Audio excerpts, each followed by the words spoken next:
اعوذ باللہ من الشیطان الرجیم بسم اللہ الرحمن الرحیم یا ایھا الذین آمنوا ان کثیرا من الاحبار والرہبان لیأکلون اموال الناس بالباطل ویصدون عن سبیل اللہ والذین یکنزون الذہب والفضة ولا ينفقونها فی سبیل اللہ فبشرھم بعذاب علیم۔ اس آیت مبارکہ کے بارے میں یہ نوٹ کر لیجئے کہ اس آیت کے حوالے سے حضرت ابو ذر غفاری رضی اللہ تعالیٰ عنہ کی رائے قائم ہو گئی تھی کہ سونا اور چاندی اپنے پاس رکھنا مطلقاً حرام ہے۔ جو لوگ کہ سونا اور چاندی اپنے پاس رکھتے ہیں، جمع کرتے ہیں، گاڑھتے ہیں، ان کو کنز بناتے ہیں، خزانہ بناتے ہیں اس کے لیے، تو یہ رائے اگرچہ ان کی صحیح نہیں تھی، اس لیے کہ جو دین کا عام قانون ہے وہ یہ ہے کہ انسان حلال ذریعے سے کمائے، اس میں سے جو وہ خرچ کرے اللہ کی راہ میں وہ ٹھیک ہے، اس کو اس کا اجر ملے گا۔ اگر وہ کچھ رکھتا ہے اپنے پاس تو وہ حرام نہیں ہے، بلکہ پھر یہ کہ وہ اس کی اولاد کو منتقل ہو جائے گا، قانون وراثت ہوگا۔ اگر اپنے پاس کچھ رکھنا ہی نہ ہو تو پھر وراثت کس چیز میں ہوگی؟ اس لیے قانون تو وہی ہے، البتہ یہ ہے کہ وہ جو کہا گیا ہے کہ اللہ کی راہ میں خرچ کرو، خرچ کرو، خرچ کرو، کتنا کرو، قل العفو، تو یہ ایک روحانی تعلیم ہے، اخلاقی تعلیم ہے کہ جمع نہ کرو، اللہ کی راہ میں خرچ کر دو۔ البتہ جو مال بھی آپ نے جمع کیا ہے، آپ نے حلال ذریعے سے کمایا تھا اور اس کی زکوٰۃ بھی آپ نے ادا کر دی ہے، تو وہ مال آپ اپنے پاس رکھ سکتے ہیں، خواہ وہ سونے اور چاندی کی شکل میں ہو۔ چنانچہ اسی پر پھر فیصلہ ہوا حضرت عثمان کے زمانے میں، اور چونکہ حضرت ابو ذر غفاری اس پر اڑے ہوئے تھے اور اس سے ایک فتنہ پیدا ہو رہا تھا مسلمانوں کے اندر، ایک اختلاف، تو پھر حضرت ابو ذر غفاری کو حضرت عثمان نے حکم دے دیا تھا کہ وہ مدینے سے باہر چلے جائیں۔ وہ پھر ایک صحرا میں کسی جگہ پر کٹیا ڈال کر رہتے تھے۔ میرے نزدیک اس آیت کا اصل محل اور مقام جو ہے اس کو سمجھنا چاہیے، اور وہ ہے ان لوگوں سے متعلق ہے یہ مسئلہ جو دین کا کام کرتے ہیں، احبار ہیں، رہبان ہیں۔ یہ لوگ اپنا وقت، اپنی صلاحیتیں، اپنی قوتیں لگاتے ہیں دین کے لیے۔ عام لوگوں کا معاملہ اور ہے، وہ کاروبار کر رہے ہیں، کوئی پروفیشن ہے، کوئی اپنا اور بزنس ہے، اس کے حوالے سے ان کے پاس آمدنی ہو رہی ہے۔ انہیں جو بھی آمدنی ہو رہی ہے وہ اللہ کے دین کی وجہ سے ہو رہی ہے۔ یہ اپنے پاس اگر رکھتے ہیں اور اپنا جائیدادیں بناتے ہیں اور دولت بناتے ہیں اور اپنے لیے پھر وہ اپنی نسلوں کے لیے اس کو وراثت میں منتقل کرتے ہیں، تو ان کے اوپر یہ آیت بعین ہی انہی الفاظ میں اس کا انطباق ہوگا، اس لیے کہ یہ سارا معاملہ احبار اور رہبان کے حوالے سے ہو رہا ہے۔ اس آیت کا سیاق اور سباق جو ہے کہ ظاہر بات ہے کہ ان کے لیے جو بھی کچھ ہے، یہ لٹمس ٹیسٹ یہ ہے، ہاں آپ اپنی ضرورت پوری کریں، جیسے حضور نے اپنی ضرورتیں پوری فرمائی، ازواج مطہرات کو بھی نان نفقہ دیتے تھے آپ اسی بیت المال میں سے، آپ اپنے عزیزوں کے ساتھ بھی کوئی حسن سلوک کرتے تھے تو وہیں سے کرتے تھے۔ کبھی بیت المال خالی ہے تو فاقہ بھی آ رہا ہے، لیکن ضرورتیں پوری کریں، جائیداد بنا کر نہ چھوڑ کر جائیں۔ یہ جو معاملہ ہے کہ اس کو جمع کیا جائے اور پھر وہ جائیداد بنے، میرے نزدیک آج بھی اگر آپ جاننا چاہیں علماء حق کون ہیں اور علماء سو کون ہیں، تو لٹمس ٹیسٹ یہ ہے، جو شخص اپنے دینی کیریئر کے نتیجے میں پھر جائیداد بنا کر اور دولت چھوڑ کر بڑا ہو، وہ علماء سو میں سے لا محالہ، اس میں کسی شک و شبے کی گنجائش نہیں۔ میں اسے لٹمس ٹیسٹ کے طریقے سے بیان کر رہا ہوں۔ یوم یحمى علیہا فی نار جہنم فتکوی بہا جباہہم وجنوبہم، جس دن کہ ان کو تپایا جائے گا اس سونے اور چاندی کو جہنم کی آگ میں، اور پھر داغے جائیں گے ان سے ان کے پیشانیاں بھی اور ان کی پسلیاں بھی اور ان کی پیٹھیں بھی۔ ھذا ما کنزتم لانفسکم، یہ ہے وہ جو تم نے اپنے لیے جمع کیا تھا، لانفسکم فذوقوا ما کنتم تکنزون، تو مزہ چکھو اپنے اس کنز کا۔ ان عدت الشہور عند اللہ 12 شہرا، اللہ کے ہاں مہینوں کی تعداد 12 ہے، فی کتاب اللہ، اللہ کی شریعت میں، اللہ کے قانون میں، تکوینی بھی اور تشریعی بھی۔ یوم خلق السماوات والارض، جس دن سے کہ اللہ تعالیٰ نے پیدا کیا آسمانوں اور زمین کو، منہا اربعۃ حرم، ان میں سے 4 مہینے ہیں محترم، جن کو کہ اشہر حرم کہتے ہیں، جن میں جنگ وغیرہ جو ہے وہ جائز نہیں تھی۔ ذالک الدین القیم، یہ ہے سیدھا دین، ہمیشہ کا ضابطہ اور قانون۔ فلا تظلموا فیہن انفسکم، تو ان کے معاملے میں اپنے اوپر ظلم نہ کرو۔ وہ ظلم کیا کرتے تھے؟ قریش کی اپنی مصلحت ہوئی کہ کوئی مہم انہیں کوئی لڑائی کا معاملہ ہے ان کے درپیش ہے، وہ کہتے تھے اس سال یا اشہر حرم فلاں کی بجائے فلاں مہینے ہوں گے، وہ کیلنڈر کو الٹ پھیر کرتے رہتے تھے۔ کہ اس مرتبہ جو ہے یہ عمرے کے لیے مہینہ رجب کا نہیں ہوگا، فلاں ہوگا۔ اس حوالے سے وہ کیلنڈر جو تھا ڈسٹربڈ تھا، لیکن ہوا ایسا ہے قدرت خداوندی سے کہ جس سال آپ نے آخری حج کیا ہے، حجۃ الوداع، تو اس سال وہ ساری جو غلطیاں ہوتی ہیں اس کے بعد وہ جو اس کا مجموعی اور آخری نتیجہ یہ تھا کہ صحیح جگہ پر وہ کیلنڈر آ گیا تھا۔ اسی لیے حضور نے اپنے خطبہ حجۃ الوداع میں کہا ہے کہ استدار الزمان کہیئتہ یوم خلق اللہ السماوات والارض، یہ زمانہ اور یہ کیلنڈر جو ہے، تقویم جو ہے، یہ پورا چکر لگا کر ساری غلطیوں اور ترمیموں میں سے ہو کر اب ٹھیک اسی جگہ پر پہنچ گئی ہے جس مقام پر کہ اللہ نے، جس تقویم پر کہ اللہ تعالیٰ نے آسمان اور زمین کو پیدا کیا تھا، اور آج کے بعد سے ان مہینوں کے اندر کوئی الٹ پھیر نہیں ہو سکے گا۔ وَقَاتِلُوا الْمُشْرِكِينَ كَافَّةً كَمَا يُقَاتِلُونَكُمْ كَافَّةً، اور مشرکوں سے بھی جنگ کرو ایسے ہی سب کے ساتھ جیسے کہ وہ تم سے جنگ کرتے ہیں، جڑ کر، ہر حال میں اور جمع ہو کر۔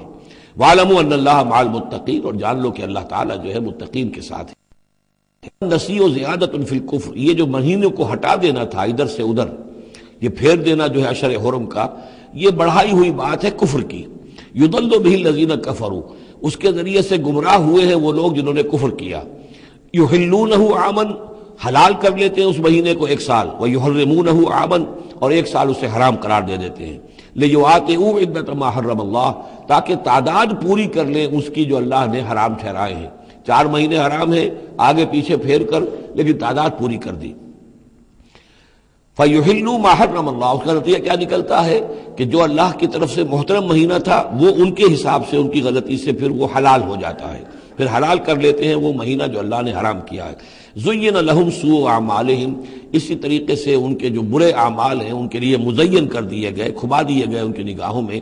وَاللَّهُ لَا يَهْدِي الْقَوْمَ الْكَافِرِينَ، اور اللہ کافروں کو ہدایت نہیں دیتا۔ یہاں وہ 5 رکوع ختم ہوئے ہیں کہ جن کا تعلق ہے نبی اکرم صلی اللہ علیہ وسلم کی بعثت خاصہ الی اہل العرب، اس کی تکمیل ہو گئی، اس کے مقاصد پورے ہو گئے، اس کے ضمن میں آخری احکام دے دیے گئے۔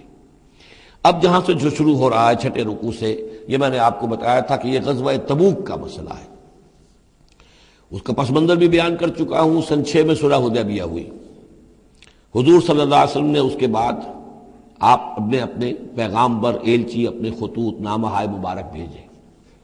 باقی جگہوں پر جو ہوا سو ہوا، لیکن ایک شخص نے کہ جو رئیس بصرہ تھا، شرحبیل بن عمرو غسان کا، اور یہ تھا رومن امپائر کے تابع، ان کا باج گزار تھا، اس نے حضور کا جو وہاں گیا تھا نامہ بر خط لے کر گئے تھے حضرت حارث ابن عمیر ازدی رضی اللہ تعالی عنہ، انہیں قتل کر دیا، شہید کر دیا۔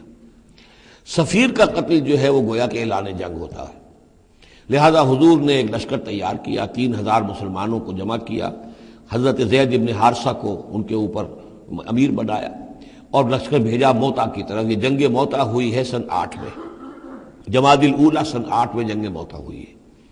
اس میں ہوا یہ کہ وہاں سے رومیوں کا لشکر آ گیا 1 لاکھ کا، اور مسئلہ یہ پیدا ہوا کہ اب ہمیں مقابلہ کرنا چاہیے یا نہیں، لیکن مسلمانوں نے کہا کہ ہم تو شہادت کے شائق ہیں، شہادت ہے مطلوب و مقصود مومن، نہ مال غنیمت نہ کشور کشائی۔ تو جنگ ہوئی، نتیجہ یہ ہوا کہ حضرت زید ابن حارثہ بھی شہید ہوئے۔ پھر حضور نے پہلے ہی بتا دیا تھا کہ اگر وہ شہید ہو جائیں تو پھر جعفر ابن ابی طالب جو حضور کے چچا داد بھائی تھے حضرت جعفر طیار، پھر وہ ہوں گے کمانڈر، انہوں نے چارج لیا، وہ بھی شہید ہو گئے۔ ان کے بعد حضور نے فرمایا تھا کہ عبداللہ ابن رواحہ انصاری ہوں گے، انہوں نے چارج سنبھالا، وہ بھی شہید ہو گئے۔ پھر آخر کار حضرت خالد ابن ولید نے خود اپنے ہاتھ میں کمان سنبھالی اور کسی طریقے سے وہ اپنے اس لشکر کو بچا کر لے آئے۔ تو یہ صورتحال ہوئی جنگ موتا کی۔ اس کے بعد نبی اکرم صلی اللہ علیہ وسلم نے پھر اعلان عام کیا کہ اب میں خود جاؤں گا، اور اب وہ جنگ تبوک کا مسئلہ ہوا کہ اب تمام مسلمان، ہر صاحب ایمان کے لیے میرے ساتھ نکلنا ضروری ہے، ہم تبوک تک جائیں گے۔ تبوک آخری سرحد تھی کہ جو رومن امپائر جہاں سے شروع ہو جاتی تھی، یہ حجاز کا آخری شہر ہے، مدینے سے جہاں تک میرا اندازہ ہے کوئی 300 ساڑھے 300 میل شمال میں ہے، اور بڑا سخت جو ہے صحرا درمیان میں آتا ہے۔ شدید گرمی کا موسم تھا، شدید گرمی کا موسم، تب طویل سفر، ادھر فصل تیار تھی کہ کھجوریں پکی ہوئی تھی، اگر انہیں اتاریں گے نہیں وقت پر تو ضائع ہو جائے گی، اور اگر سب مرد چلے جاتے ہیں تو عورتیں تو کھجوریں نہیں اتار سکتی، یہ کھجور کا اتارنا جو ہے پھل کا وہ آسان کام نہیں ہوتا۔ یہ سارے ایسے امتحانات جمع ہو گئے کہ اس کے لیے اہل ایمان کا بھی آخری امتحان ہو گیا، جس کے نتیجے میں جو منافقین تھے ان کا گویا کہ تش تش بام ہو گیا، ان کا معاملہ، ان کی کمزوریاں، ان کی خباثتیں کھل کر سامنے آ گئی۔ تو یہ یوں سمجھیے کہ یہ 11 رکوع منافقین کے موضوع پر قرآن مجید کا آخری مقام اور ذروۂ سنام ہے۔ جیسے کہ اس سے پہلے سورہ نساء کے اندر بہت بڑا حصہ جو ہے، تقریباً نصف سورت جو ہے وہ متعلق تھی منافقین سے ہی۔ یہاں پر بھی یوں سمجھیے کہ یہ 11 رکوع جو ہیں وہ بہت سے مضامین اس میں آئیں گے، لیکن یہ کہ ایک جو درمیان میں یوں سمجھیے کہ جو دھاگا ہوتا ہے جس میں موتی پروئے ہوئے ہیں، ان میں وہی منافقین کا مضمون ہے۔ تو اس میں یہ ہے کہ آپ کو معلوم ہے کہ حضور 30,000 کا لشکر لے کر گئے تھے، اور اس میں وہاں جا کر ہرقل اگرچہ موجود تھا، ہرقلیس، لیکن اس نے مقابلے میں آنے کی جرت نہیں کی۔ وہ پہچان چکا تھا کہ یہ اللہ کے رسول ہیں، اور میں اگر براہ راست ان کے مقابلے میں آؤں گا تو مار کھا جاؤں گا۔ حضور وہاں مقیم رہے، وہاں کے آس پاس کے لوگ آئے، انہوں نے معاہدے کیے، اپنی سرحدوں کو آپ نے محفوظ کیا، اور پھر آپ واپس آ گئے۔ گویا کہ جنگ کی نوبت نہیں آئی، لیکن یہ کہ دھاک بیٹھ گئی حضور کی اور مسلمانوں کی کہ سلطنت روما نے پسپائی اختیار کی ہے، رومن امپائر مقابلے میں آنے کی ہمت نہیں کر سکی۔ تو وہ جو بھی جنگ موتا کی وجہ سے جو کچھ ہوا اکھڑی تھی، اللہ تعالیٰ نے اس ہوا کو دوبارہ جو ہے قائم کر دیا۔ بہرحال اس کے بعد یہ سلسلہ آگے بڑھا حضرت ابوبکر کے زمانے میں، کیونکہ حضور نے اپنے مرض وفات میں بھی ایک لشکر تیار کر دیا تھا، اور زید ابن حارثہ رضی اللہ تعالیٰ عنہ کے بیٹے حضرت اسامہ ابن زید کو اس کا سربراہ مقرر کیا تھا۔ جب آپ کا انتقال ہوا ہے تو وہ لشکر تیار تھا۔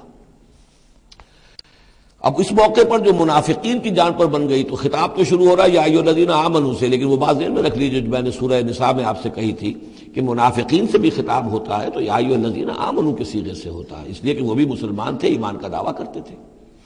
یا ایھا الذین آمنوا ما لکم اذا قیل لکم انفروا فی سبیل اللہ ثاقلتم الی الارض۔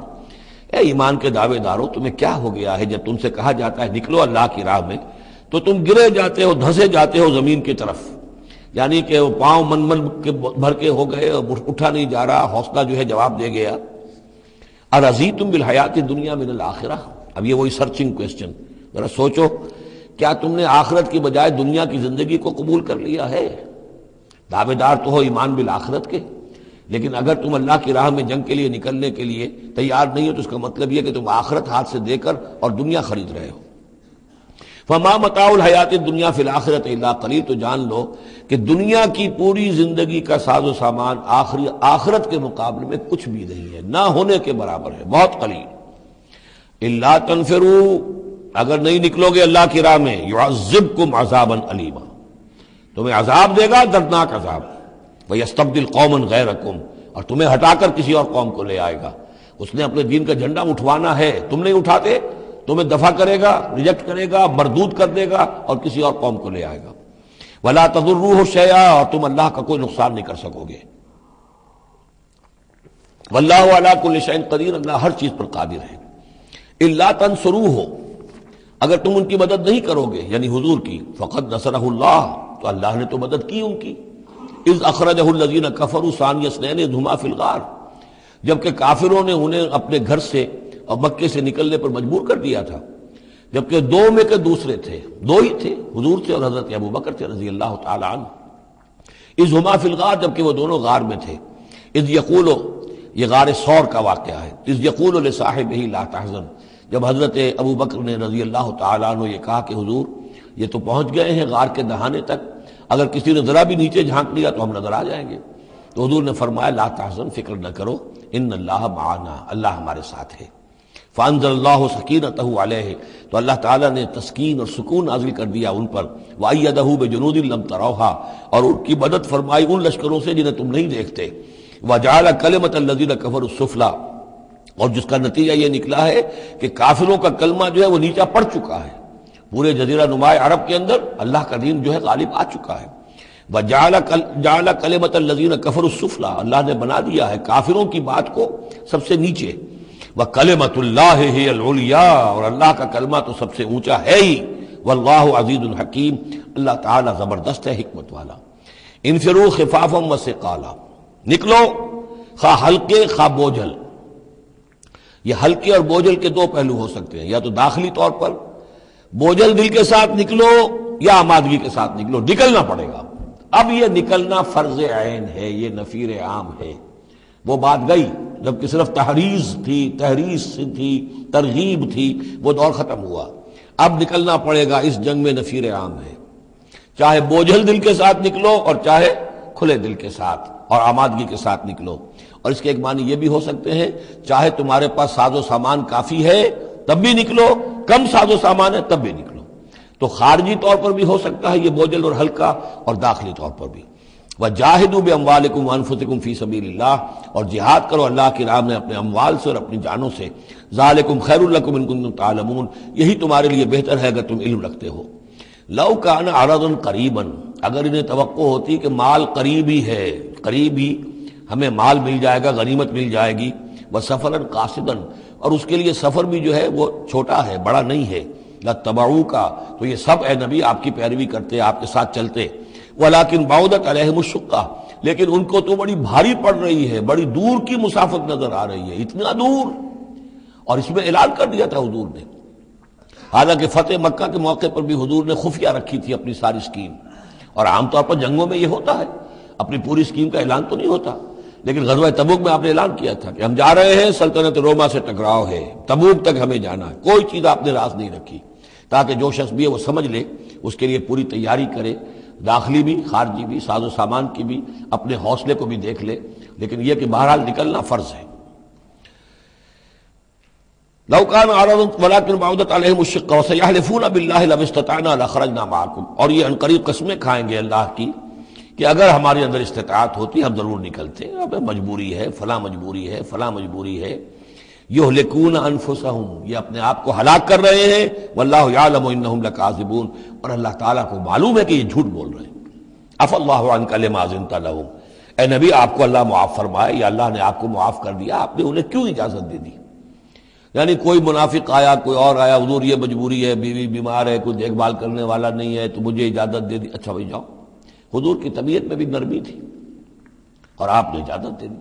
اب جب اجازت مل گئی، اس نے کہا میں نے تو اجازت لے لی ہے، وہ کور بن گیا، اس کے نفاق کا پردہ چاک نہیں ہوا، حالانکہ حضور اجازت نہ دیتے تب بھی اس نے نہیں جانا تھا، لیکن نہیں جانا تھا تو معلوم تو ہو جاتا کہ اس نے رسول کی بات کا جو ہے وہ معصیت کی ہے، نافرمانی کی ہے، اس کے نفاق کا پردہ جو ہے وہ پڑا رہ گیا، وہ پردہ اٹھ جاتا۔ عفا اللہ عنہ، اللہ کو معاف کرے، یا اللہ نے آپ کو معاف کر دیا، لما اذنت لهم، کیوں آپ نے ان کو اجازت دے دی؟ حتی یتبین لک الذین صدقوا وتعلم الکاذبین، یہاں تک کہ آپ کے لیے واضح ہو جاتا کون صادق الایمان ہے، کون سچے مسلمان ہیں، اور آپ جان لیتے کون جھوٹے ہیں، اس لیے کہ انہوں نے پھر بھی نہیں جانا تھا، آپ اجازت نہ دیتے تب بھی رہ جانا تھا، اور اس سے یہ ہے کہ ان کے نفاق کا پردہ جو ہے وہ فاش ہو جاتا۔ لا یستأذنک الذین یؤمنون باللہ والیوم الآخر، وہ لوگ جو اللہ اور یوم آخر پر ایمان رکھتے ہیں وہ آپ سے اجازت کے طالب ہو ہی نہیں سکتے۔ ان یجاہدوا باموالہم وانفسہم، کیا وہ اس سے اجازت مانگیں گے کہ انہیں معاف کر دیا جائے اللہ کی راہ میں جہاد نہ کرنے سے جان اور مال کے ساتھ؟ ایمان کا تو لازمی تقاضا ہے۔ پھر وہ جو ڈیفینیشن میں نے آپ کو بتائی سورہ حجرات میں، انما المؤمنون الذین آمنوا باللہ ورسولہ ثم لم یرتابوا وجاہدوا باموالہم وانفسہم فی سبیل اللہ، وہ تو اس کا جزو لازم ہے، شرط لا ينفک ہے۔ لہذا جو لوگ اللہ پر اور یوم آخر پر ایمان رکھتے ہیں وہ آپ سے ایگزمپشن نہیں مانگ سکتے جہاد فی سبیل اللہ سے۔ واللہ علیم بالمتقین، اور اللہ تعالیٰ جو ہے اپنے متقی بندوں سے خوب واقف ہے۔ انما یستأذنک الذین لا یؤمنون باللہ والیوم الآخر، اصل میں جو اجازت مانگ رہے ہیں آپ سے، ایگزمپشن مانگ رہے ہیں، رخصت مانگ رہے ہیں، یہ وہ لوگ ہیں جو حقیقتاً اللہ پر اور یوم آخر پر ایمان نہیں رکھتے۔ وارتابت قلوبہم، اور ان کے دل جو ہے شکوک میں پڑ گئے ہیں۔ سورہ حجرات کی اس آیت میں کیا ہے؟ انما المؤمنون الذین آمنوا باللہ ورسولہ ثم لم یرتابوا، پھر شک میں نہ پڑے۔ یہاں فرمایا وارتابت قلوبہم، ان کے دلوں کے اندر شکوک کے ڈیرے ہیں۔ فَهُمْ فِي رَيْبِهِمْ يَتَرَدَّدُونَ، اور وہ اپنے اسی شک و شبے کے اندر بھٹک رہے ہیں۔ تردد بھی یہی ہوتا ہے، تذبذب، تردد، چلوں نہ چلوں، یہ جو متردد ہو جاتا ہے آدمی، کبھی چاہتا ہے چلنا چاہیے بھائی، ورنہ تو یہ کہ اب جو ہے بالکل پردہ فاش ہو جائے گا اور میں منافق قرار دے دیا جاؤں گا، اس کے بعد پھر یہ کہ پھر نہیں، کوئی نہ کوئی جھوٹی بہانہ بناؤ، قسم کھا لو۔ وَلَوْ أَرَادُوا الْخُرُوجَ لَأَعَدُّوا لَهُ عُدَّةً، اور اگر انہوں نے نکلنے کا ارادہ کیا ہوتا تو اس کے لیے ساز و سامان فراہم کرتے، جیسے کہ کیا جاتا ہے، آدمی سفر کے لیے تیاری کرتا ہے، انہوں نے تیاری نہیں کی۔ وَلَٰكِن كَرِهَ اللَّهُ انبعاثَهُم، تو اللہ تعالیٰ ہی نے ان کا نکلنا پسند نہیں فرمایا. فثبتہم، اور ان کو بوجھل کر دیا، ان کو روک دیا. وقیل اقعدوا مع القاعدین، اور ان سے کہہ دیا گیا رہو بیٹھ رہنے والوں کے ساتھ تم بھی بیٹھ رہو. اس کی حکمت آگے آئے گی. لو خرجوا فیکم، اگر یہ نکلتے آپ کے ساتھ، اے مسلمانوں تمہارے ساتھ، ما زادوکم الا خبالا، تو نہ اضافہ کرتے تمہارے لیے مگر خرابی کا. دلوں میں روگ تھا، وہاں جا کے فتنے اٹھاتے، آپس میں لڑاتے، کوئی اور کچھ کرتے. لہذا ان کا بیٹھ رہنا بھی حکمت پر مبنی ہے، اللہ تعالیٰ کی طرف سے، گویا کہ اس میں بھی ایک خیر ہے. گویا کہ بندہ مومن کے لیے تو خیر ہی خیر ہے، ادھر بھی خیر ادھر بھی خیر. لیکن منافق کے لیے شر ہی شر ہے، ادھر بھی شر ادھر بھی شر. لو خرجوا فیکم، اگر یہ نکلتے تمہارے ساتھ، ما زادوکم الا خبالا، تو یہ نہ اضافہ کرتے تمہارے لیے مگر برائی کا، خرابی کا. ولا اوضعوا خلالکم، اور یہ گھوڑے دوڑاتے تمہارے مابین، یبغونکم الفتنہ، تمہارے لیے فتنے پیدا کرنے کے لیے. وفیکم سماعون لہم، اور تمہارے اندر ان کے بعض جاسوس بھی ہیں، یا تمہارے اندر بعض لوگ ہیں جو ان کی باتیں بڑی توجہ سے سنتے ہیں. یہ دونوں ترجمے ہوں گے. واللہ علیم بالظالمین، اور اللہ تعالیٰ ظالموں سے خوب واقف ہے. یعنی تمہارے اندر ہے مسلمانوں بعض نیک دل، وہ منافق نہیں ہیں، نیک دل سادہ رو مسلمان ہیں جو ان سے حسن ظن رکھتے ہیں، ان سے کوئی تعلق رکھتے ہیں، دوستی رکھتے ہیں، ان کی بات توجہ سے سنتے ہیں. تو اگر یہ ہوتے تمہارے لشکر میں ساتھ اور یہ کوئی فتنہ اٹھاتے، تو وہ جو سادہ نو مسلمان تھے، وہ ان کی بات سن کر کسی فتنے میں مبتلا ہو سکتے تھے. اور ایک ترجمہ وہ ہے کہ ان میں جاسوس موجود ہیں. لقد ابتغوا الفتنة من قبل، یہ اس سے پہلے بھی فتنے اٹھاتے رہے ہیں. وقلبوا لك الامور، یہی لفظ فتنہ آیا اس حدیث میں جو میں سنا چکا ہوں آپ کو. علماء سوء کا کردار کیا ہو جاتا ہے؟ علماءهم شر الناس تحت عدیم السماء من عندهم تخرج الفتنة وفيهم تعود. جھگڑے، لڑائیاں، فتوے، اور ایک دوسرے کی وہ تفرقہ جو ہے اور اس کے اندر شدت ہے، یہ کام ہے. لقد ابتغوا الفتنة من قبل، یہ فتنے اٹھاتے رہے پہلے بھی. وقلبوا لك الامور، اور اپنی امکانی حد تک اے نبی آپ کے لیے معاملات کو تلپٹ کرنے کی کوشش کرتے رہے، بدلتے رہے. حتی جاء الحق، یہاں تک کہ حق آ گیا. جزیرہ نما عرب میں تو فیصلہ ہو گیا، اللہ کے دین کا غلبہ ہو گیا. وظہر امر اللہ، اللہ کا امر ظاہر ہو گیا، غالب ہو گیا. وہم کارہون، جبکہ انہیں یہ پسند نہیں تھا، یہ تو ابھی چاہتے تھے کہ دین کا غلبہ اس طرح سے نہ ہو. ومنہم من یقول اذن لی ولا تفتنی، ان میں سے وہ بھی ہے جو کہتا ہے کہ حضور مجھے اجازت دے دیجئے اور مجھے فتنے میں نہ ڈالیے. یہ ایک بہت ہی مردود شخص تھا، جد ابن قیس لعنت اللہ علیہ، یہ منافقین میں سے تھا. یہ آیا اور اس نے بڑا استہزاء کا انداز اختیار کیا حضور کے ساتھ. حضور مجھے تو آپ اجازت دے دیجئے. کیوں بھائی، کیا معاملہ ہے، کیا مجبوری ہے؟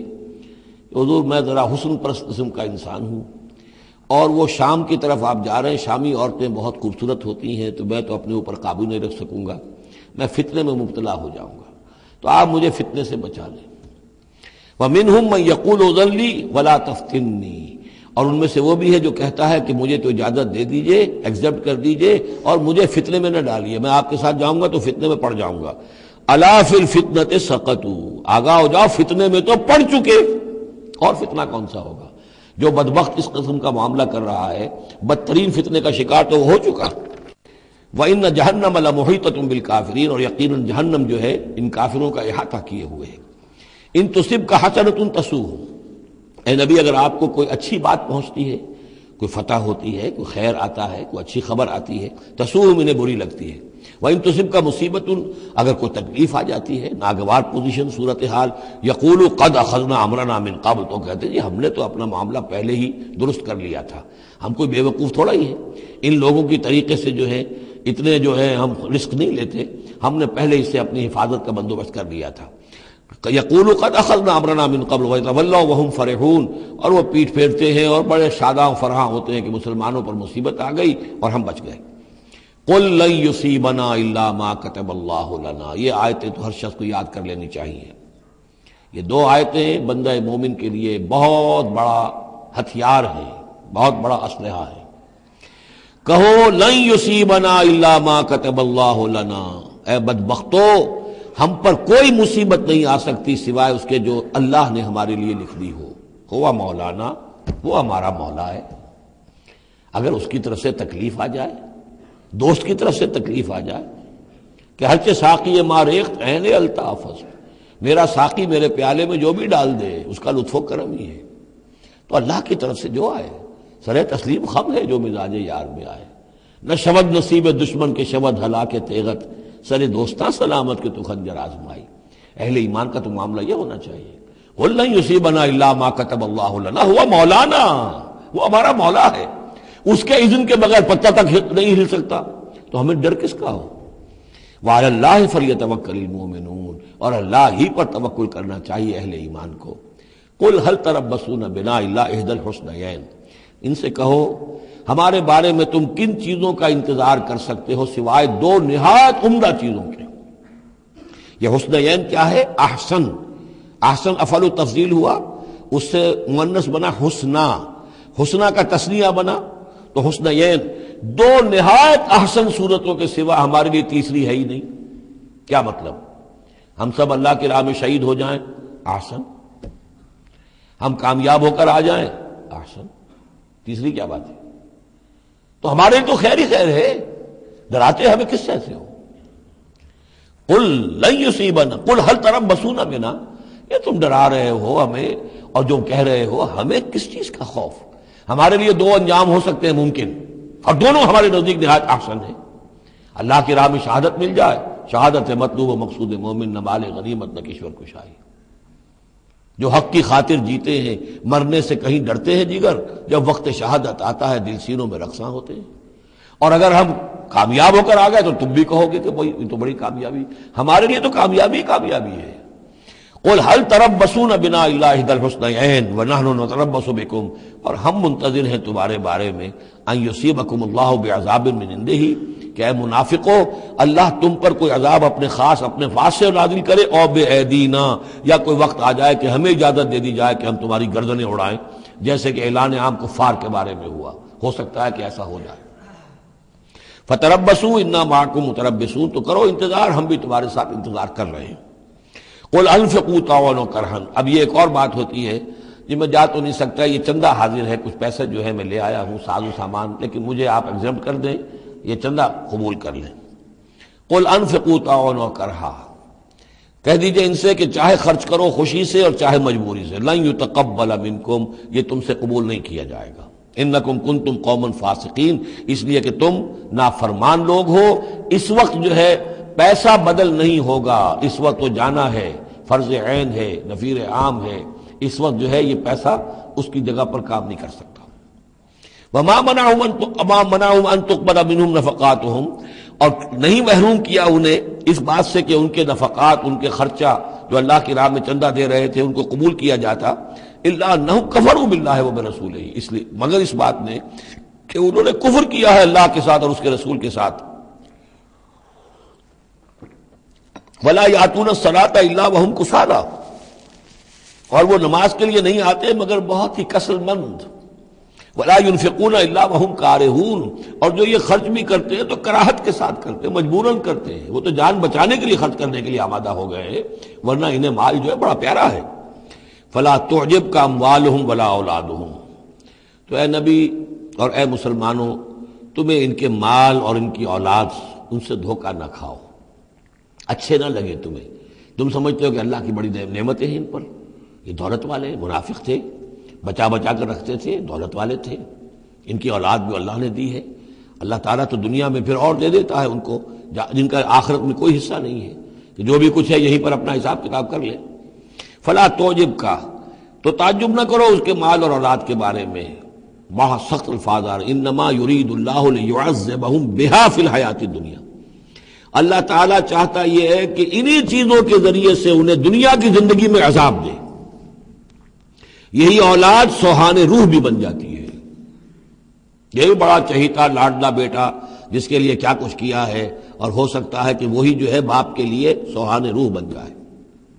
یہی مال و دولت جو ہے وَتَزْهَقَ أَنفُسُهُمْ وَهُمْ كَافِرُونَ، اور اللہ چاہتا ہے کہ ان کی جانیں نکلیں اسی کفر کی حالت میں، وہ لپٹے رہے اسی مال سے اور اپنی اولاد سے اور اپنی دولت سے اور جائیداد سے، اور ان کو آنکھ ان کی کھلنی نصیب نہ ہو، تاکہ اللہ تعالیٰ چاہتا ہے کہ آخری عذاب کے مستحق بن جائے۔ فلا تعجبک اموالهم ولا اولادهم انما يريد الله ليعذبهم بها في الحیات الدنیا وتزهق انفسهم وهم كافرون وَيَحْلِفُونَ بِاللَّهِ إِنَّهُم مِّنكُمْ لَمِنكُمْ، اور وہ قسمیں کھا کر کہتے ہیں ہم بھی آپ کے ساتھ ہیں، مسلمانوں میں سے ہی ہیں، ہماری بات کا اعتبار کیجئے۔ وَمَا هُم مِّنكُمْ، لیکن مسلمانوں یہ تو حقیقت میں تم میں سے نہیں ہے، وَلَٰكِنَّهُمْ قَوْمٌ يَفْرَقُونَ، بلکہ اصل میں یہ ڈرے ہوئے خائف ہیں، خوف کی وجہ سے جب اسلام کا غلبہ ہو گیا ہے یہ اپنے آپ کو مسلمان ظاہر کر رہے ہیں۔ لو یجدون ملجا و مغارات و مدخلا، اگر یہ پالے کہیں کوئی پناہ کی جگہ یا کوئی غار مغارات اور مدخلا جہاں سر گھسانے کی جگہ ہو، لولوا الیہ وہم یجمعون، تو یہ اسی کی طرف لوٹ جائیں گے اور اپنی رسیاں توڑا لیں گے جیسے کوئی جانور رسی توڑا کے بھاگتا ہے۔ یہ تو خوف ہے ان کا کہ اب دین غالب آ گیا جزیرہ نما عرب میں، اب جائیں کہاں ہم؟ اگر کوئی جائے پناہ ہوتی ان منافقین کے لیے، کہیں سر گھسانے کی جگہ ہوتی، چھپانے کی جگہ ہوتی، تو یہ بھاگ گئے ہوتے۔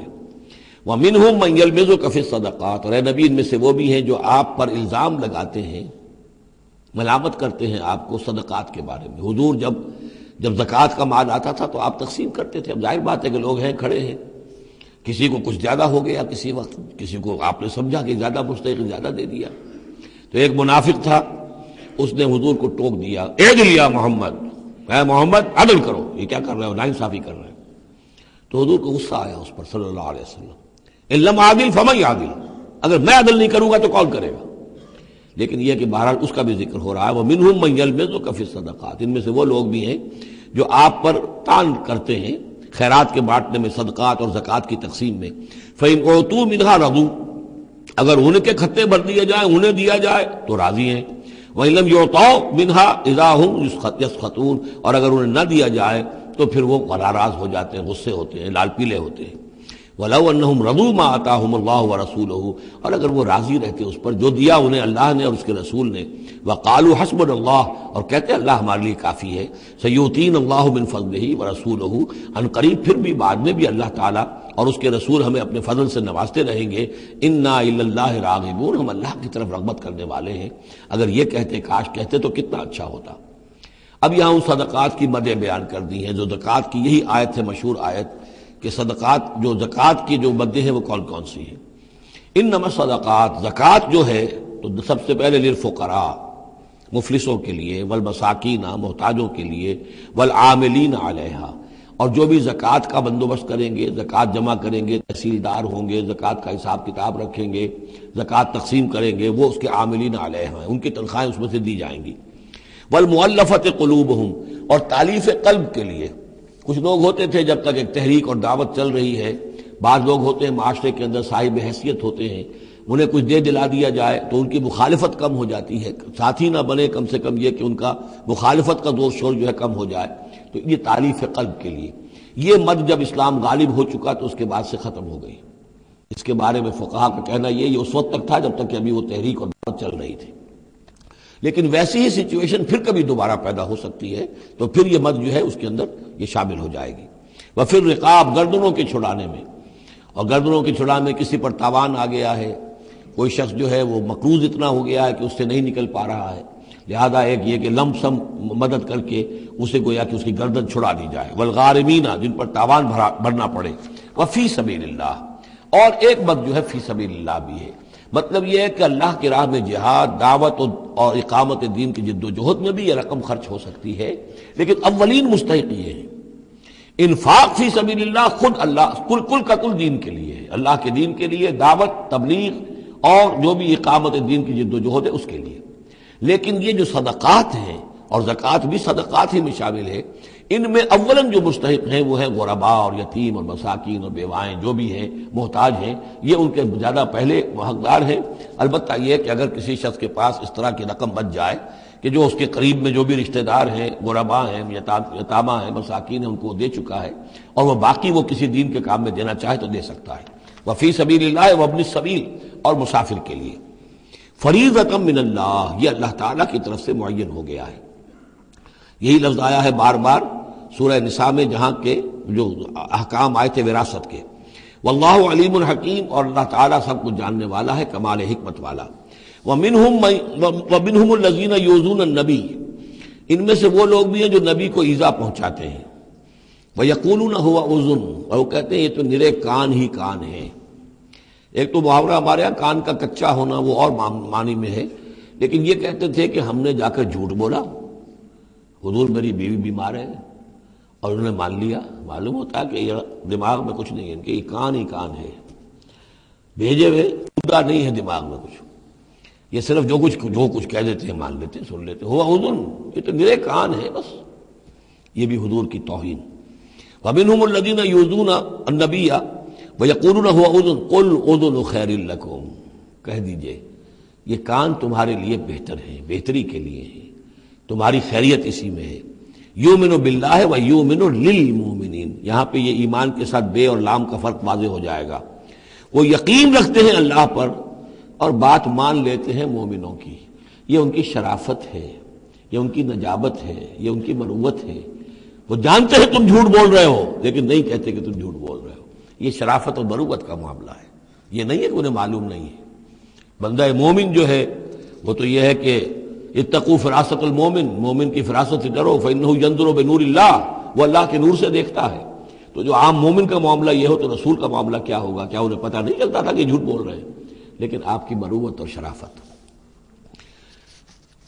قل اذن خیر لکم یؤمن باللہ والیوم الآخر ویؤمن للمؤمنین ورحمۃ للذین آمنوا منکم، اور جو تم میں سے واقعی مومن ہیں ان کے حق میں رحمت ہے. والذین یؤذون رسول اللہ لہم عذاب علیم، اور جو ایذا پہنچاتے ہیں اللہ کے رسول کو ان کے لیے بڑا دردناک عذاب ہے. یحلفون باللہ لکم لیرضوکم، اے مسلمانوں یہ تمہارے سامنے قسمیں کھاتے ہیں اللہ کی تاکہ تمہیں راضی کریں. اب ظاہر بات ہے کہ حضور کا تو جا کر بہانہ جو کیا اور لے کر آ گئے، اب مسلمانوں سے بھی کہہ رہے ہیں، قسمیں کھا کھا کر اپنے یقین دلا رہے ہیں کہ ہم مخلص ہیں، آپ ہمارا شک نہ کریں. یحلفون باللہ لکم لیرضوکم، تاکہ تمہیں راضی کر لیں. واللہ ورسولہ احق ان یرضوہ، اللہ اور اس کا رسول زیادہ حقدار ہیں کہ وہ انہیں راضی کریں ان کانوا مومنین، اگر وہ واقعتاً مومن ہیں. الم یعلموا انہ من یحادد اللہ ورسولہ، کیا وہ جانتے نہیں ہیں کہ جو کوئی بھی مقابلہ کرے گا اور سرکشی کرے گا اللہ اور اس کے رسول کے مقابلے میں آ جائے گا، فان لہ نار جہنم خالدا فیہا، تو اس کے لیے تو جہنم کی آگ ہے جس میں وہ ہمیشہ ہمیشہ رہے گا. ذالک الخزي العظیم، اور یہ بہت بڑی رسوائی ہے. یحذر المنافقون ان تنزل علیہم سورۃ تنبئہم بما فی قلوبہم، اے مسلمانوں یہ منافق ڈرتے رہتے ہیں کہ کہیں ایسا نہ ہو کہ مسلمانوں پر کوئی ایسی صورت نازل ہو جائے کہ جو ان کو ہمارے دلوں کی حالت بتا دے. اللہ کی طرف سے وحی آ سکتی ہے، ہم جو کہ جھوٹ بول رہے ہیں ہمارا پردہ چاک کر دیا جائے اور ہمارا جو ہے وہ پوری لیے ہمارے لیے شامت آ جائے. قل استہزئوا، کہیے کہ نہیں ڈرتے، ابھی تم استہزاء کرتے رہو. ان اللہ مخرج ما تحذرون، لیکن بہرحال ایک وقت آئے گا جس چیز سے تم ڈر رہے ہو اللہ اسے ظاہر کر دے گا، عیا کر دے گا. وَلَئِن سَأَلْتَهُمْ لَيَقُولُنَّ، اور اگر آپ ان سے پوچھیں گے تو کہیں گے اِنَّا كُنَّا نَخُوضُ وَنَلْعَبُ. وہ جب بکواس کرتے تھے آپس میں، حضور کے خلاف بات کر رہے ہیں، کسی مومن صادق کے اوپر کوئی تہمت لگا رہے ہیں. اب اگر کسی نے جا کر کوئی بات بتا دی حضور کو کہ فلاں شخص تو یہ کہہ رہا تھا، عبداللہ ابن ابی یہ کہہ رہا تھا، فلاں نے یہ کہا ہے، حضور نے بلایا، طلب کیا، پوچھا، تو اب وہاں پر آئیں گے. وَلَئِن سَأَلْتَهُمْ، اگر پوچھیں گے، بات پرس کریں گے آپ ان سے، لَيَقُولُنَّ، وہ لازماً کہیں گے اِنَّمَا كُنَّا نَخُوضُ وَنَلْعَبُ، یہ تو ویسے ہی ذرا گپ بازی میں لگے ہوئے تھے، یہ تو تھوڑی سی جو تھی ہماری گفتگو جو ہو رہی تھی وہ لائٹ وین میں گفتگو ہو رہی تھی، اس کو خامخواہ اس شخص نے جو ہے وہ سنجیدگی سے لے لیا، ہم کھیل رہے تھے دل لگی میں، یہ بات ہم نے کہہ دی تھی. قُلْ أَبِاللَّهِ وَآيَاتِهِ وَرَسُولِهِ كُنتُمْ تَسْتَهْزِئُونَ، کہیے تو کیا تم اللہ کے ساتھ اور اس کی آیات کے ساتھ اور اس کے رسول کے ساتھ استہزاء کر رہے تھے؟ تمسخر، یہ دل لگی تمہاری، بازی بازی بارش بابا ہم بازی. اب اللہ اور رسول جو ہیں اور اس کی آیات جو ہیں وہ بھی تمہارے لیے تختہ فرش بن گئی ہیں استہزاء اور تمسخر کا. لا تعتذروا، اب بہانے مت بناؤ. قد کفرتم بعد ایمانکم، تم کفر کر چکے ہو اپنے ایمان کے بعد. ان نعفو عن طائفۃ منکم، اگر ہم تمہاری ایک جماعت کی طرف سے درگزر کریں گے، نعذب طائفۃ، تو کسی دوسری جماعت کو ہم عذاب بھی اب دیں گے. اب وہ وقت آ رہا ہے کہ تمہیں سزائیں بھی ملیں گی، بانہم کانوا مجرمین، اس لیے کہ وہ مجرم تھے. المنافقون والمنافقات بعضهم من بعض، یہ منافق مرد اور منافق عورتیں سب ایک دوسرے میں ہی سے ہیں، یعنی ان کی کا گٹھ جوڑ ہے.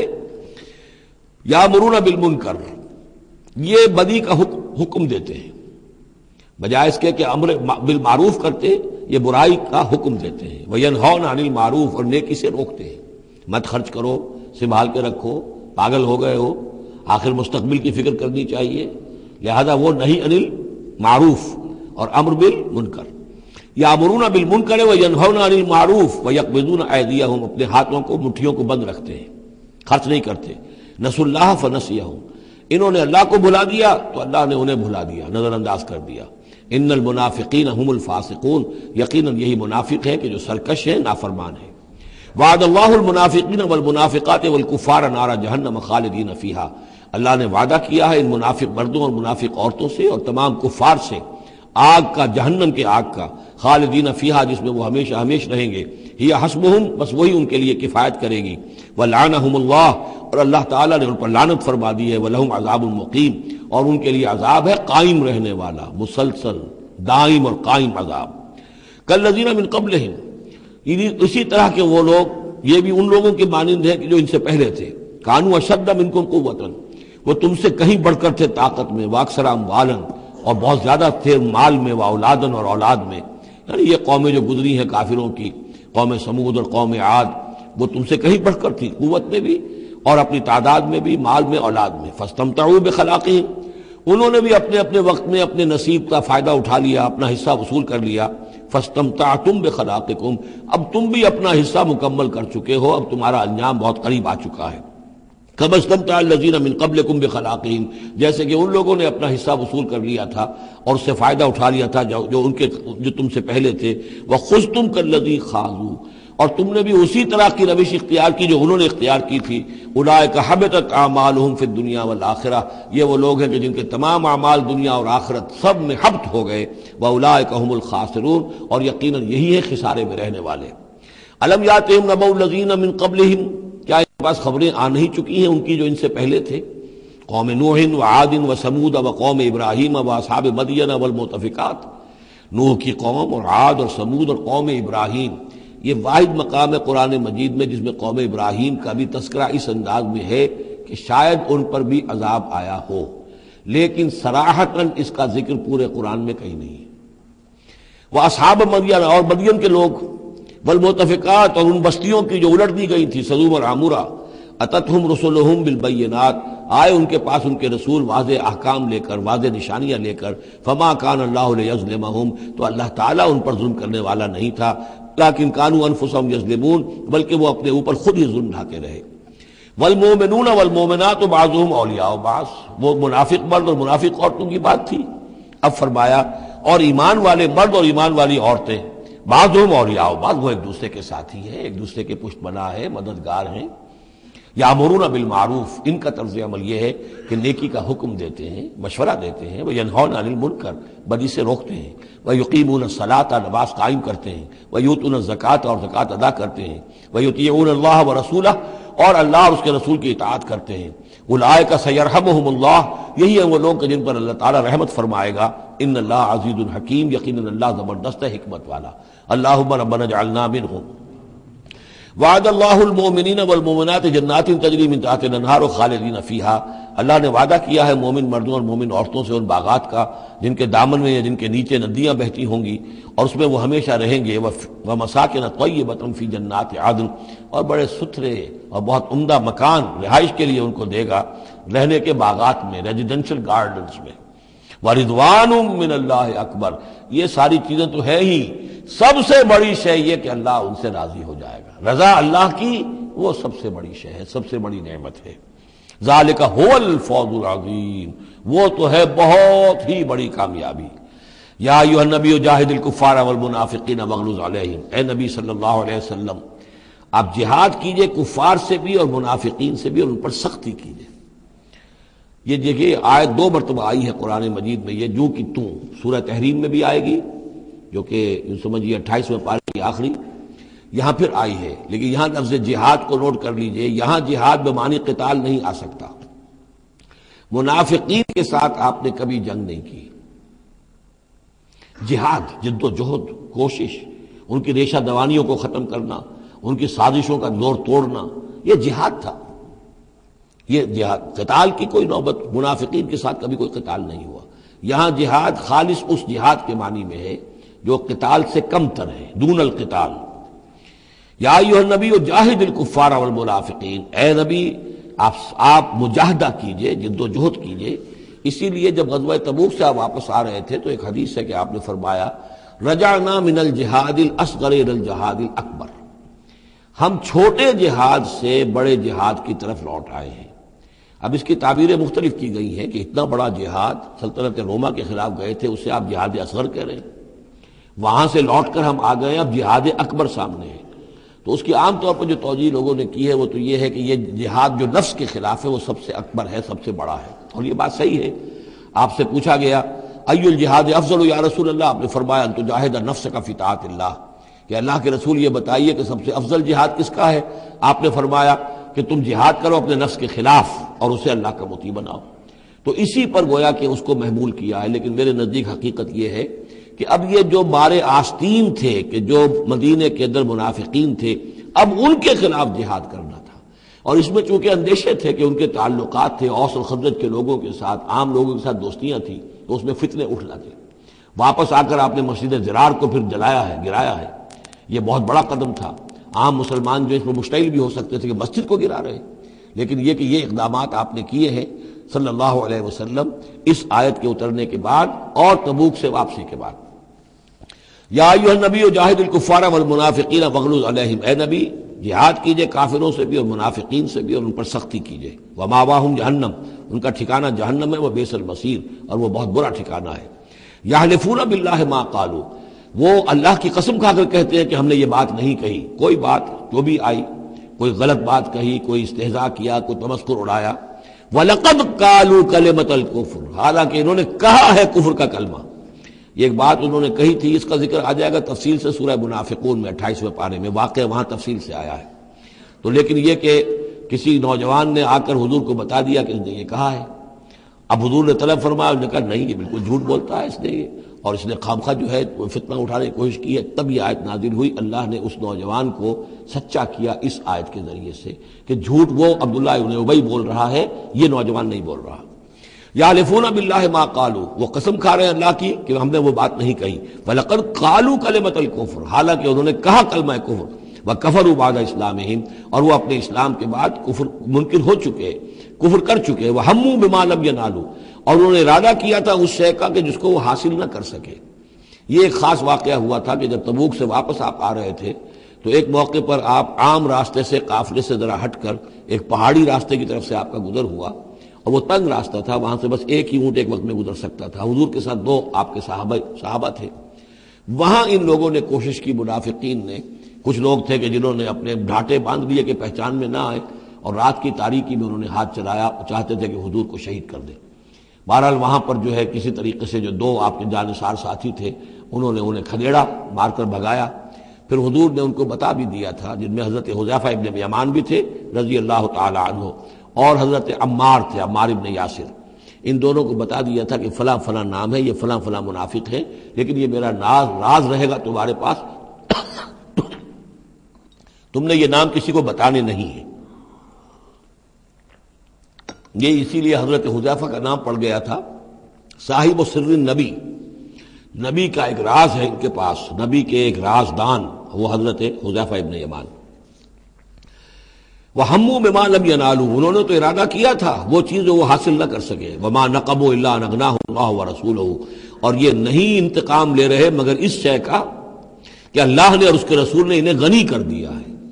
اللہ اور ان کا رسول ان کی طلب مال کو دیکھ کر انہیں صدقات میں سے، مال غنیمت میں سے بفراغت دیتا رہا، من فضلہ، اپنے فضل سے۔ وَإِن يَتُوبُوا يَكُ خَيْرًا لَّهُمْ، اب بھی اگر توبہ کر لیں تو یہ ان کے لیے بہتر ہوگا۔ وَإِن يَتَوَلَّوْا، اور اگر وہ پیٹ موڑیں گے، يُعَذِّبُهُمُ اللَّهُ عَذَابًا عَلِيمًا، اللہ انہیں عذاب دے گا، بہت دردناک عذاب، فی الدنیا والآخرہ، دنیا میں بھی اور آخرت میں بھی۔ وَمَا لَهُمْ فِي الْأَرْضِ مِن وَلِيٍّ وَلَا نَصِيرٍ، اور پوری زمین میں ان کے لیے نہ کوئی ولی ہوگا، پشت پناہ ہوگا، مددگار ہوگا، اور نہ ہی کوئی حامی ہوگا۔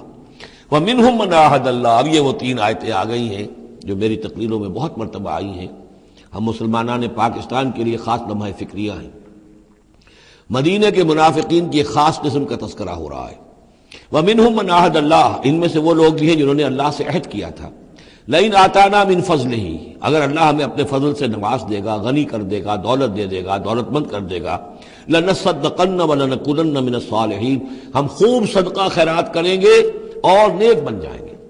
فَلَمَّا آتَاهُم مِّن فَضْلِهِ، جب اللہ نے انہیں نواز دیا اپنے فضل سے، غنی کر دیا، بخلوا بہ، اب اس دولت کے ساتھ بخل کیا، وتولوا وہم موردون، اور پیٹھ موڑ لی اور اعراض کیا، فعاقبہم نفاقا فی قلوبہم، تو اللہ نے سزا کے طور پر ڈال دیا ان کے دلوں میں نفاق۔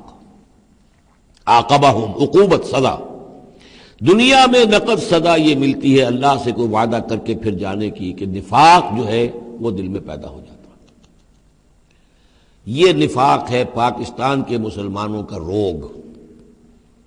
پاکستان بنایا تھا، پاکستان کا مطلب کیا؟ لا الہ الا اللہ۔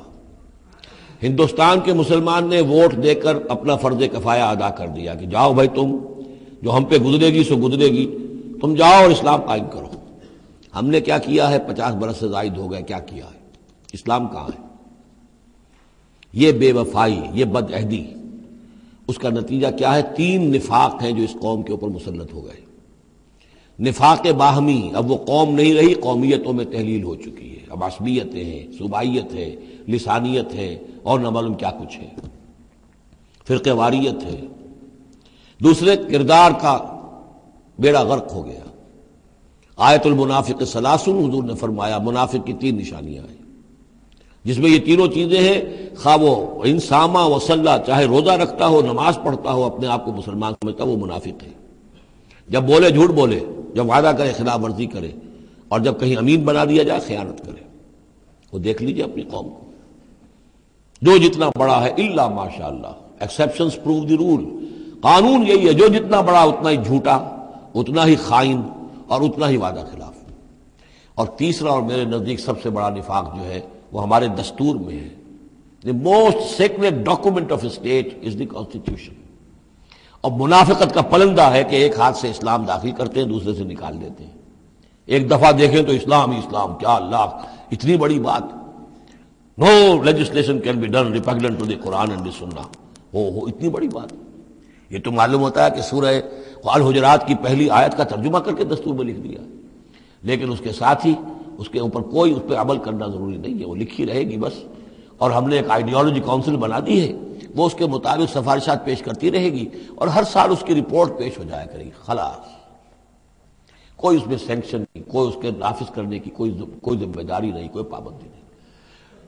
فیڈرل شریعت کورٹ، کیا کہنے ہیں فیڈرل شریعت کو، بڑے بڑے چوٹی کے علماء، اور کیا کیا تنخواہیں ان کو ملی ہیں، اور کیا کیا مراعات ملی ہیں، وہ سب کچھ ہے، لیکن صورت کیا ہے؟ دستور پاکستان بھی تمہارے دائرے سے خارج، عدالتی قوانین بھی تمہارے دائرے سے خارج، یہاں تک کہ آئلی قوانین بھی تمہارے دائرے سے خارج، مالی قوانین بھی 10 سال کے لیے خارج۔ تو کیا کرو گے بیٹھ کے؟ تنخواہیں لو اور ایکسرسائز ان فیوٹیلیٹی، وقت گزارو، اللہ اللہ خیر صلی اللہ۔ منافقت میرے نزدیک اس پوری دنیا کے اندر شاید دستور کی سطح پر ایسی منافقت کہیں اور موجود نہ ہو۔ یہ ہے ہمارا روگ اصل۔ فَعَاقَبَهُمْ نِفَاقًا فِي قُلُوبِهِمْ، تو اللہ نے عقوبت کے طور پر، سزا کے طور پر ان کے دلوں میں نفاق پیدا کر دیا، إِلَىٰ يَوْمِ يَلْقَوْنَهُ، اور یہ نفاق اب رہے گا اس دن تک جس دن کے یہ ملاقات کریں گے اللہ سے۔ یہ کانٹا ان کے دلوں سے نکلے گا نہیں۔ بِمَا أَخْلَفُوا اللَّهَ مَا وَعَدُوهُ، بسبب اس وعدہ خلافی کے جو انہوں نے اللہ سے کیا، وَبِمَا كَانُوا يَكْذِبُونَ، اور بسبب اس جھوٹ کے جو انہوں نے بولا۔ أَلَمْ يَعْلَمُوا أَنَّ اللَّهَ يَعْلَمُ سِرَّهُمْ وَنَجْوَاهُمْ، کیا انہیں یہ معلوم نہیں ہے کہ اللہ تعالیٰ ان کی چھپی اور کھلی چیزوں کو، چھپی چیزیں اور جو نجوا کرتے ہیں، یہ وہ بیٹھ کر آپس میں سازشیں کرتے ہیں، اللہ ان سے واقف ہے۔ وَأَنَّ اللَّهَ عَلَّامُ الْغُيُوبِ، اللہ تعالیٰ تو تمام غیب کا جاننے والا ہے۔ الَّذِينَ يَلْمِزُونَ الْمُطَوِّعِينَ مِنَ الْمُؤْمِنِينَ، یہ لوگ کہ جو اہل ایمان میں سے جو بھی نیکی کی کوشش کرتے ہیں اپنی طرح دل سے، اپنی امکانی حد تک ان کے اوپر تان کرتے ہیں، استہزاء کرتے ہیں۔ جب حضور نے فرمایا تھا کہ اب یہ بڑی مہم ہے، اب جو بھی کچھ لا سکتے ہو پیش کرو، گویا کہ جدید اسلام میں ہم کہیں گے چندے کی اپیل کی، ڈونیشنز چاہیے، تو ایک ابو عقیل انصاری تھے، انہوں نے یہ کیا کہ کچھ نہیں تھا ان کے پاس، ساری رات مزدوری کی ایک باغ میں جا کر، اور وہ کھینچ کر کنویں سے پانی باغ کو سیراب کیا۔ صبح کو انہیں کچھ کھجوریں ملی، رات بھر کی مزدوری، آدھی لے جا کر اپنے گھر میں دے دی اپنی بیوی بچوں کو، اور آدھی لا کر حضور کی خدمت میں پیش کر دی۔ حضور نے فرمایا کہ یہ جو کھجوریں ہیں یہ اس پورے ڈھیر کے اوپر پھیلا دو، یہ سب پر بھاری ہیں۔ لیکن وہاں جو منافق تھے انہوں نے اب فقے چست کرنے شروع، جی ہاں ان کھجوروں کے بغیر تو یہ مہم چل ہی نہیں سکتی تھی، کیا کہنے صاحب، یہ تو بہت بڑا صدقہ انہوں نے کیا ہے، بہت بڑا معاملہ ہے۔ تو یہ اب تانے دے رہے ہیں، ان کا دل دکھا رہے ہیں۔ الذين يلمزون المتطوعين من المؤمنين في الصدقات والذين لا يجدون الا جهدهم، وہ بیچارے کہ جن کے پاس اپنی محنت مشقت کے سوا کچھ ہے ہی نہیں، فیسخرون منهم، ان سے مذاق کرتے ہیں، ٹھٹے کرتے ہیں، سخر اللہ منهم، اللہ تعالیٰ ان کا مذاق اڑائے، ولہم عذاب علیم، اور ان کے لیے دردناک عذاب ہے۔ استغفر لہم، اب یہ سخت ترین آیت ہے قرآن مجید میں منافقین کے لیے، یا وہ تھی جو سورہ نساء میں تھی، ان المنافقین فی الدرک الاسفل من النار، منافق آگ کے سب سے نچلے طبقے میں ہوں گے، یا یہ ہے استغفر لہم، اے نبی اب آپ ان کے لیے استغفار کریں، او لا تستغفر لہم، یا ان کے لیے استغفار نہ کریں، ان تستغفر لہم 70 مرتن، اگر آپ 70 مرتبہ بھی ان کے لیے استغفار کریں گے، فلن یغفر اللہ لہم، تب بھی اللہ تعالیٰ انہیں معاف نہیں فرمائے گا۔ ذالک بانہم کفروا باللہ ورسولہ، یہ اس لیے کہ یہ اللہ اور اس کے رسول کے ساتھ کفر کر چکے، واللہ لا یہدی القوم الفاسقین، اور اللہ ایسے فاسقوں کو ہدایت نہیں دیتا۔ فرح المخلفون بمقعدہم خلاف رسول اللہ وکرہوا ان یجاہدوا باموالہم وانفسہم فی سبیل اللہ، بہت خوش ہو گئے وہ پیچھے رہ جانے والے جنہوں نے اجازتیں لے لی تھی حضور سے، ایگزمپشن لے لی تھی اپنے بیٹھ رہنے پر اللہ کے رسول کے پیچھے، اور انہوں نے برا سمجھا، ناپسند کیا کہ وہ جہاد کرتے اپنی جانوں اور مال کے ساتھ اللہ کی راہ میں۔